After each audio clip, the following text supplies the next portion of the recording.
കടലുകൾക്കപ്പുറമുള്ള ഇസ്രായേലിലെ ജെറുസലേമിന് ഒരു അപരനുണ്ട് ഇങ്ങ് തെക്കേ ഇന്ത്യയിൽ. ആ വാർത്ത കേട്ടാണ് ഞങ്ങളിവിടെ എത്തിയത്. കാണാം കാഴ്ചകൾ.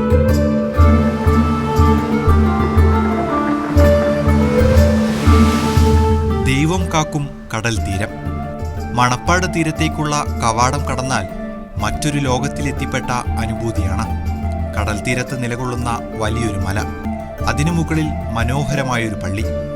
ചിന്ന യെരുശലേം എന്ന് വിളിക്കുന്നത് ഒട്ടനവധി കാരണങ്ങൾ കൊണ്ടാണ്.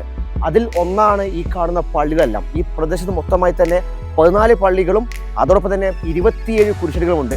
ഈ കുരിശടിക്കൊക്കെ വർഷങ്ങൾ, അതായത് നൂറ്റാണ്ടുകൾ പഴക്കമുണ്ടെന്നാണ് ഈ നാട്ടുകാർ പറയുന്നത്.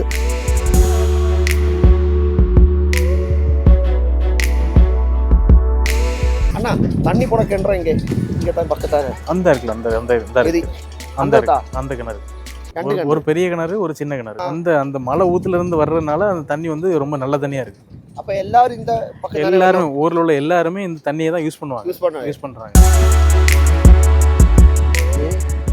രണ്ട് സൈഡും കടല, ആൺകടലും പെൺകടലും ഈ നാട്ടിലെ വിളിക്കുന്ന പേര് കേട്ടോ. പക്ഷെ വെള്ളത്തിന് ഉപ്പിന്റെ ഒരു അംശം പൊട്ടിന് എന്നൊക്കെ പറയില്ലേ, ആ അവസ്ഥ. പക്ക ക്ലീൻ വെള്ളം. എന്തായാലും അതിസുന്ദരമായ ഒരു നാട് കാണാൻ പറ്റി. മറ്റൊരു വീഡിയോ വീണ്ടും കാണാം. തൽക്കാലം വിട്ടേക്കട്ടെ. ബൈ.